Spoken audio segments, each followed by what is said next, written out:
Olá, pessoal, tudo bem?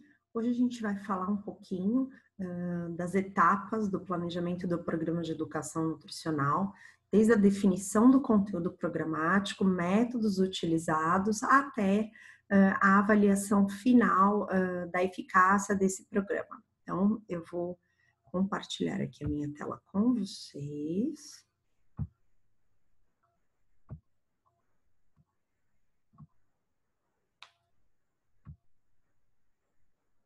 Então, planejamento do programa de educação alimentar e nutricional ou do programa de educação nutricional. Então, hoje falando de conteúdo programático, métodos e recursos e métodos de fazer a avaliação deste programa. Quando a gente fala de conteúdo programático, então, é basicamente, né, o que vai ser abordado dentro do nosso programa, que vai depender, claro, dos objetivos que a gente traçou anteriormente. Então, só recordando, os objetivos eles vão ser tratados ou vão ser determinados a partir do diagnóstico. Então, a gente pode ter uma série de problemas diagnosticados, levantados aí no processo, né, na primeira etapa do planejamento, e a gente vai ter que escolher o problema mais relevante ou mais urgente, e a partir desse problema traçar o objetivo. Então, o conteúdo ele precisa ser desenvolvido com o intuito de atender aquele objetivo previamente definido. Então, a seleção do conteúdo ela deve ser relacionada, né, de acordo com os objetivos que são propostos. Uma coisa muito importante que a gente precisa considerar é o nível de conhecimento da população-alvo. Então, se é um assunto novo que eu vou tratar, eu preciso avaliar, inclusive, o grau de escolaridade, o grau de compreensão da população, para que eu adeque, inclusive, a maneira como eu vou transmitir esse conteúdo. Dos interesses e da necessidade dessa população, né? Então, precisam ser objetivos e precisam ser conteúdos que sejam de interesse da população, não podem só ser de interesse do educador, né? Do conhecimento do educador. Então, o recomendado é que o educador ele esteja familiarizado com o assunto que ele vai tratar. Né? Então, ele precisa estar familiarizado e atualizado dentro daquele tema que vai ser abordado. A gente também tem algumas maneiras, né, de estabelecer conexão com o nosso educando através de algumas mensagens.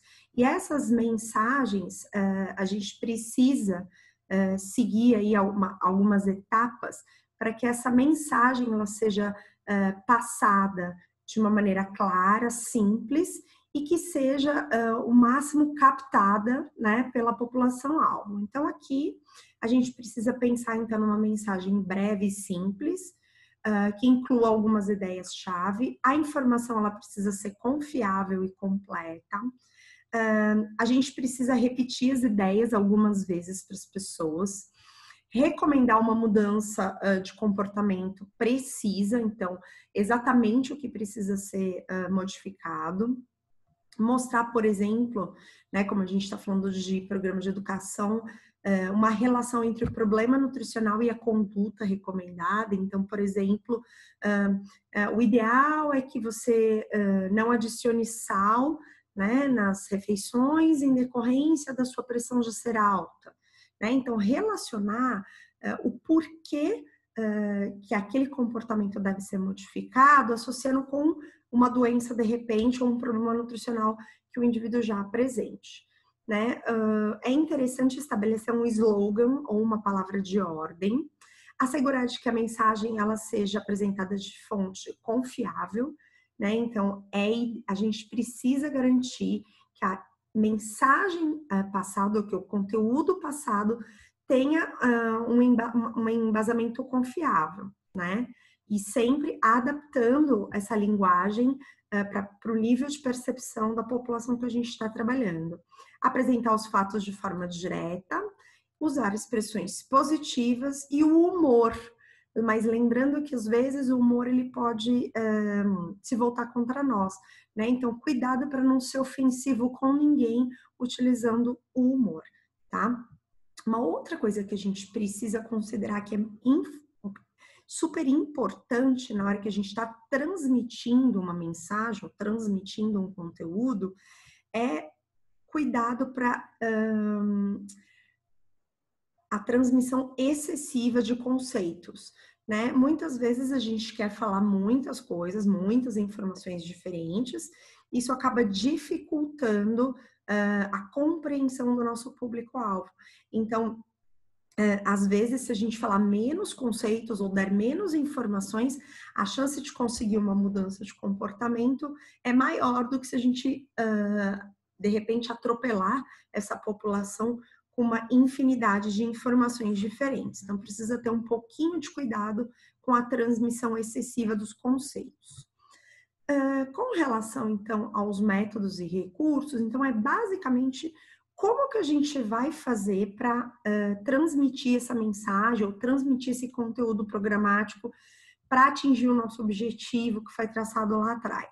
Então, a ideia é que com o nosso método, né, a gente consiga atingir o maior número de pessoas, né, e aí mudar o comportamento que a gente precisa mudar, o que a gente tem como objetivo mudar, né, fazer com que esse objetivo ele seja alcançado o máximo possível. Então, o que a gente tem é que o processo, né, feito de maneira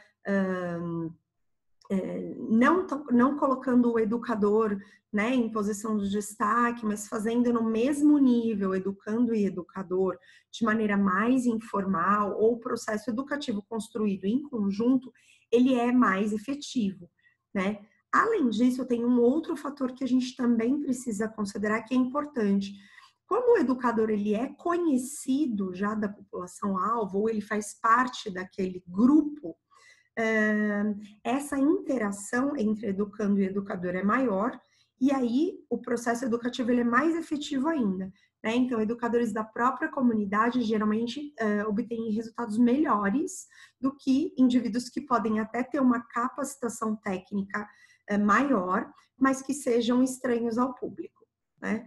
Então, é importante que esse processo de construção do conhecimento seja feito em conjunto. Então, discussões em grupo são boas estratégias aí, né, para serem utilizadas para a transmissão desse conteúdo. Uma outra coisa interessante que vai deixar os indivíduos, que vai deixar a população-alvo mais à vontade, é que esses processos, eles aconteçam em locais que já são comumente frequentados pela população.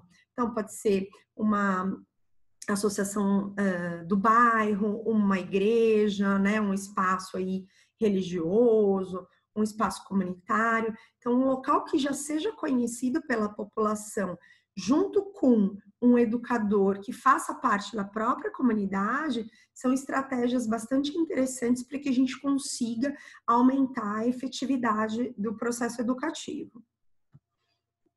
E aí, por que a gente precisa pensar nos métodos, né? Então, como que a gente vai fazer, o que a gente vai usar? É importante porque a gente consegue traçar um roteiro do que vai ser abordado, do que vai ser feito e como vai ser feito. Também dá para a gente uma linha de raciocínio, então, né, toda proposta ela precisa ter começo, meio e fim. Então, quando a gente desenvolve bem o método, estabelece o método ou recurso, a gente consegue ter esse raciocínio, essa linha de pensamento construída, né, com começo, meio e fim. Indica as grandes linhas de ação, ou seja, onde que a gente pode atuar, né, e como vai ser essa atuação. A gente pode também pensar nas diferentes formas de proporcionar aprendizagem, lembrando que cada vez que a gente trabalha com propostas mais construídas em conjunto, né, a chance de eficácia ou a chance de atingir os objetivos é maior. Uma outra coisa que a gente também precisa considerar, né, é que não são os vários saberes que são ensinados, mas sim o modo como se realiza esse ensino. Então, muitas vezes não adianta chegar com uma série de informações técnicas corretas, e simplesmente despejar isso em cima da população. Se não houver uma interação, se não houver uma empatia, se não houver uma relação entre educador e educando, provavelmente a chance ou a quantidade, o percentual de retenção do conteúdo que é passado é menor do que se esse processo for construído de maneira coletiva.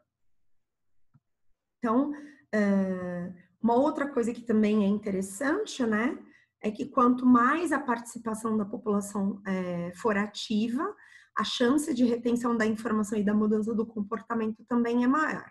Então, é interessante que os indivíduos, eles busquem esse processo educativo, esse processo de mudança de comportamento de maneira espontânea, né? Então, geralmente, o indivíduo que não vai de maneira espontânea, ele geralmente está lá naquele modelo transteórico, né? Ele está lá naquela fase de pré-contemplação, ele está ainda na fase de negação do problema, né? Então, a partir do momento que o indivíduo ele consegue visualizar que ele tem um problema, que esse problema precisa ser mudado e que pode ser mudado, isso aumenta a chance dele buscar ajuda. E quando essa busca ela é espontânea e a participação é ativa, as chances da gente atingir o objetivo são bem maiores, tá? Falando ainda aí da questão, né, de como essa informação vai ser passada, a gente precisa ter também uma atenção não só para a quantidade de informação transmitida, mas o tempo que esse processo vai levar, né? Então, a gente não consegue reter a atenção das pessoas por períodos muito longos. Normalmente, elas começam prestando atenção e depois elas se perdem aí, vão prestando atenção em outras coisas, e é como se o educador ou a pessoa que está transmitindo a informação, ela estivesse falando completamente sozinha, né? Então, os educandos, eles se desconectam dessa informação. E essa manutenção da atenção, ela também está associada ao nível de escolaridade. Então, a gente pode ver aqui que indivíduos com uma baixa escolaridade têm uma capacidade, né, de manter a atenção em torno de 30 minutos. Se a gente está falando de indivíduos com nível de escolaridade alto, a gente pode entender que eles têm uma capacidade de manter a atenção em torno de 50 a 60 minutos.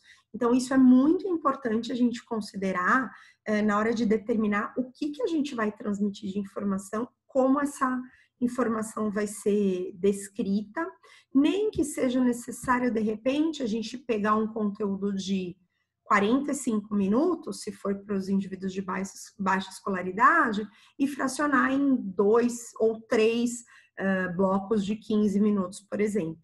Né? Então, a gente faz ali uma atividade que necessite de uma maior atenção e depois faz uma atividade um pouco mais recreacional e depois volta, depois de um tempo volta de novo para uma atividade que necessite de atenção. Então, é interessante que a gente pense nisso também, porque se a gente chegar com um volume muito grande, um período muito longo falando, a chance desse público desconectar da gente é grande. E as estratégias ativas, né, ou que envolvem a participação das pessoas, faz com que elas também fiquem mais atentas ao processo que está sendo executado. A gente tem aqui alguns métodos, né, a classificação, então a gente tem métodos classificados como verbais, que incluem explicação, diálogo e debates, intuitivos, que envolvem demonstração, recursos audiovisuais e textos escritos, e métodos mais ativos, que seriam trabalhos em grupo, estudos de casos, jogos. Esses métodos mais expositivos, eles têm como figura central o professor. Então, o professor, geralmente, ele está, inclusive, numa posição central, uma posição de destaque dentro daquele ambiente. E as atividades que têm essa característica expositiva seriam as aulas tradicionais, né, no modelo tradicional, simpósios e palestras. Já os recursos que a gente pode chamar de recursos laboratório, a figura central é o aluno e não o professor. E aqui, para o aluno ser a figura central, as atividades elas envolvem muito mais uma parte, ou elas exigem uma participação ativa desse aluno. Então, a gente pode falar aqui, ó, estudos de caso, seminários, dramatização e demonstração. Aqui, então, para a gente entender, né, como que a retenção, qual que é o percentual de retenção dos diferentes métodos. Então, se a gente tem aqui, ó, método oral, né, os dados retidos após 3 horas, 70%, após 3 dias, 10%. Então, quando a gente só ouve uma coisa, né, 3 dias depois praticamente nada ficou retido. Quando a gente lê, por exemplo, ou vê uma demonstração, uma encenação, uma dramatização que seja, após 3 horas a gente tem uma retenção de 72%, após 3 dias 20%, né? Também não é uma retenção muito grande após 3 dias. Porém, se a gente tem uma combinação, né, de um método oral mais um método visual, essa retenção ela já é maior após as 3 horas e ela permanece alta após 3 dias, chegando a em torno de 65% do que foi transmitido ali, né? Então, esses métodos combinados, eles são muito mais eficientes, tanto para a taxa de retenção aguda, né, ali nas primeiras horas, quanto essa taxa de retenção mais a longo prazo, aí após 3 dias de contato com o conteúdo. Então, a gente também precisa avaliar isso. Com relação a avaliar, né, a última etapa aí do nosso planejamento do programa de educação nutricional é a avaliação. E por que é tão importante a gente avaliar, né? Para ver se a gente está atingindo o nosso objetivo, se ele foi atingido totalmente, parcialmente, se não foi atingido. Se não foi atingido, a gente precisa entender o que foi que se perdeu aí nesse caminho, né? O que deu errado. E sempre que possível, tentar, então, corrigir para ou atingir totalmente, ou pelo menos melhorar um pouco esse alcance aí dos objetivos, tá? Então, a avaliação, segundo o Lucchesi, é o ato crítico que nos subsidia a verificação de como estamos construindo o nosso projeto, tá? É uma definição bastante ampla, mas que pode ser bastante empregada aqui para os programas de educação nutricional. Então, essa avaliação, ela consiste de a utilização de recursos atrativos e informais, mas também de recursos mais tradicionais, como questionários de satisfação, né? Então, a gente precisa saber se os diálogos, as atividades que foram propostas, elas possibilitaram o entrosamento, a reflexão e a transformação daquele comportamento, que na verdade é o nosso objetivo principal, né? E aí é interessante fazer esse processo porque a gente consegue ajustar e repensar continuamente o processo de trabalho. Então, muitas vezes, não é o objetivo que precisa ser mudado, mas é algum problema ou algum fator ali dentro dos recursos ou dos métodos. Ou ainda não, o problema não foi o recurso nem o método, mas foi o conteúdo programático abordado. Então, todos esses fatores, eles precisam ser considerados e a gente só consegue fazer isso aplicando essa última etapa, que é a etapa de avaliação. Então, para a gente entender um pouquinho, né, o planejamento da aprendizagem implica em refletir sobre por que avaliar, o que avaliar, como avaliar e quando avaliar, né? Então, essas são perguntas aí que a gente precisa responder ao final aí do nosso processo. E aí a gente tem alguns tipos de avaliação. Então, a avaliação diagnóstica é aquela feita lá no começo, né, para ver qual que é o problema que precisa ser trabalhado, ou ainda, por exemplo, para verificar o aprendizado pré-existente do aluno ou do educando sobre um determinado tema. A formativa é a avaliação que é utilizada durante o processo.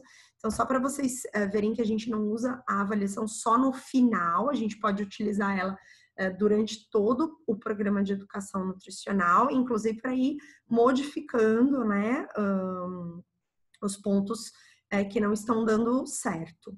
E no final a gente teria a avaliação somativa, que é para verificar e medir os objetivos, se foram atingidos ou não, né? Ou se foram atingidos de repente parcialmente, tá? Então era isso que a gente tinha para falar aí sobre as etapas do planejamento do programa de educação nutricional. Vejo vocês na próxima aula.